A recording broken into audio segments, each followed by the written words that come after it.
Here's Dan Shapiro to help you find your edge, master your process, and own your future.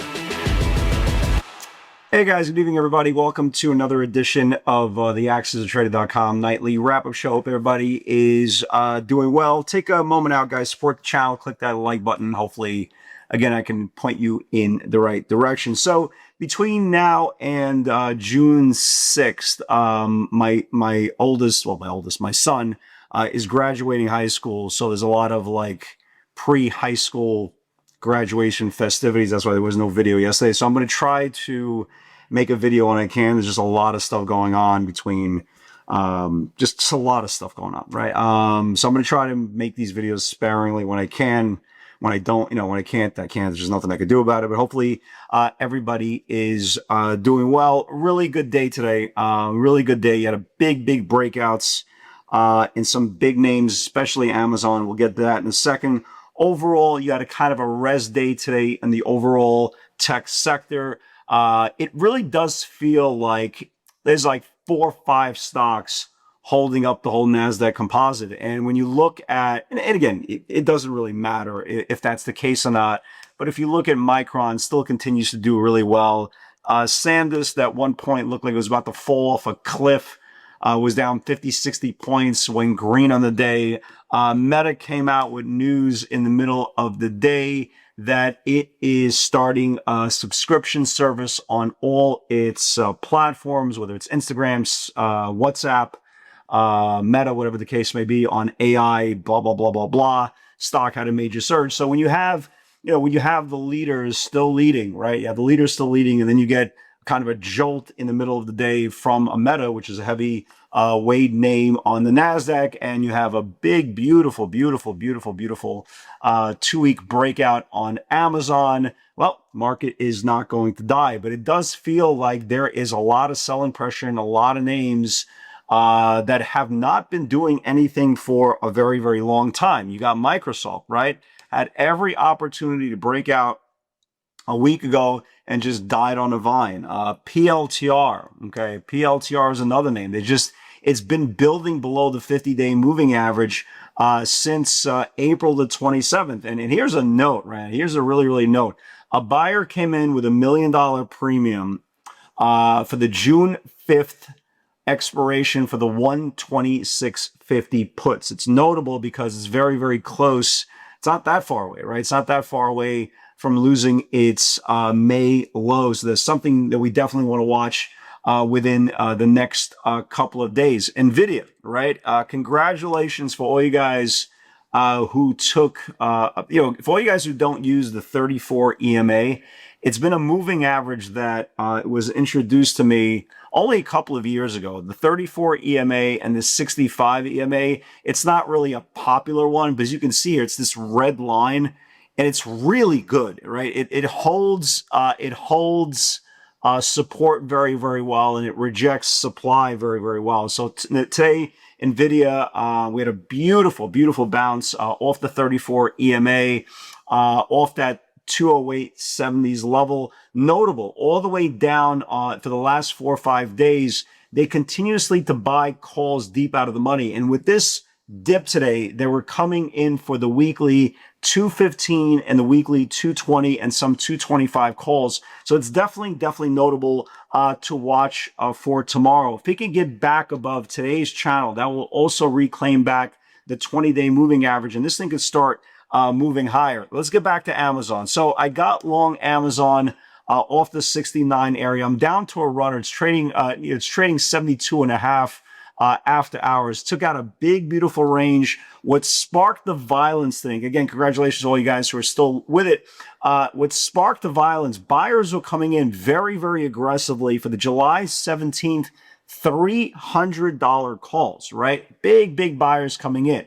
What's also notable, they were also coming in for the 275 weeklies. And you can see this whole range, right? It took out the whole range. This is now the highest close in this whole formation in May, which is very, very notable. If it could take out today's channel and start building tomorrow, we could see a push all the way into the 75, 76 area. Again, I'm holding a runner. I would love to see the May highs get violated so we could go very, very aggressively. Tesla has been, pretty strong, right?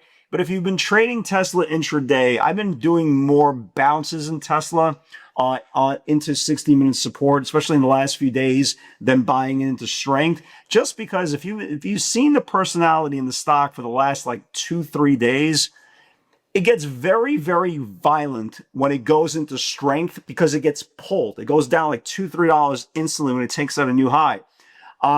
Which is very, very odd. So we kind of shifted approach. So instead of taking a channel into strength, I'm waiting for that channel that gets confirmed and then comes back into 60-minute support. It's just much safer, and we're definitely getting bigger moves. But buyers continue to be very, very aggressive.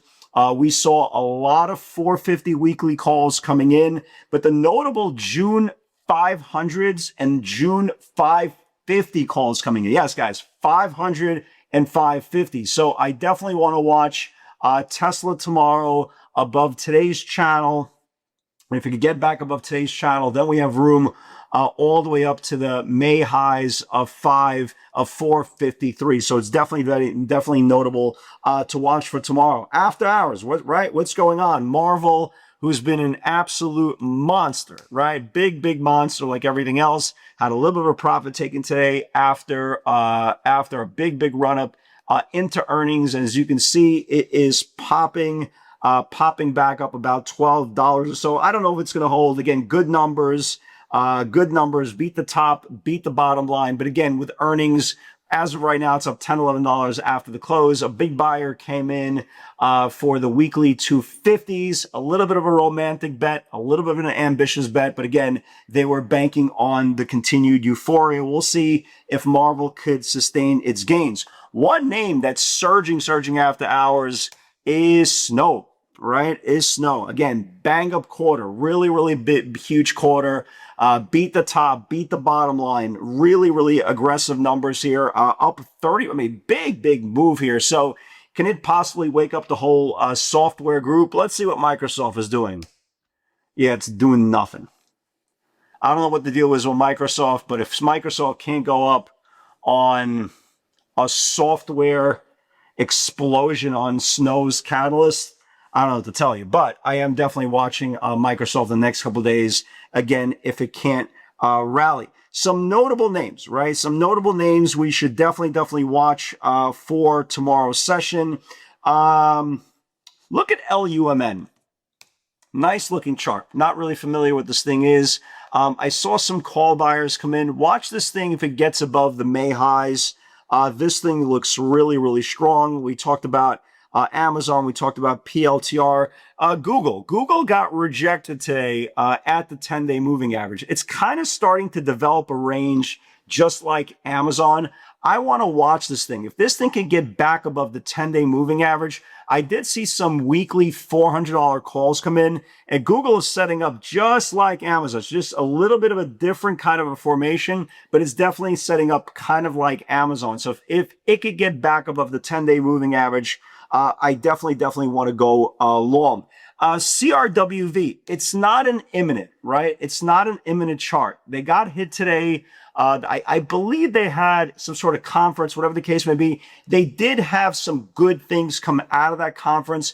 It's not an imminent chart, guys. So you don't need to watch it for tomorrow. I'll be surprised if it wakes up tomorrow. But if it could reclaim, you see on the last few days, it got rejected off the 20-day moving average, okay? I want to see in the next few days if it could reclaim back the 20-day moving average. The reason why I bring it up, there was a buyer that came in yesterday, right, ahead of the conference that committed $7.8 million in premium for the June 5th 120 calls. That's a big bet. Obviously, the stock did not react like they wanted to, but they do still have about a week's worth of time. It's going to be very interesting to see in the next week or so if they could get back above the 20-day moving average and see if they could potentially run this thing ahead of the expiration date. And Meta, right? We got to watch Meta. Meta hasn't had a pulse since April. Big news today again on the subscription service for Instagram, Snap. No, that's not Snapchat. Whatnot, WhatsApp, whatever. Who the F knows what it is? You know what it is. You can read the headline.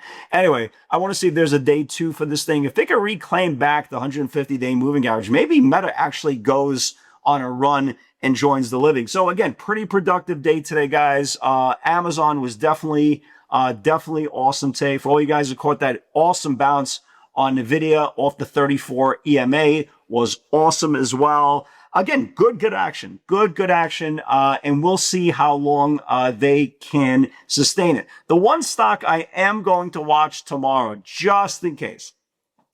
Amuse me for a second, right? Just amuse me for a second. The point for when a stock loses steam is when a stock loses its previous day's channel. I want to watch it. Just for put it on the back burner. It's not my focus list, but I want to watch it. If Micron can lose today's channel, who knows? Maybe we can get a strong back test and a nice surprise off of an exhaustion channel. We'll see. Anyway, guys, have a great night, everybody. Wish everybody the best. Again, I'm going to try to record as many videos as I can. This is a really cool time. My son graduates high school in a week, and then he starts Lehigh in August, which I will be on Prozac. I will be definitely on more pills when my daughter graduates next year. But again, for now, we have Happy Dan, and the world loves a Happy Dan. Guys, God bless everybody. Have a great night, and I'll catch you on the field tomorrow.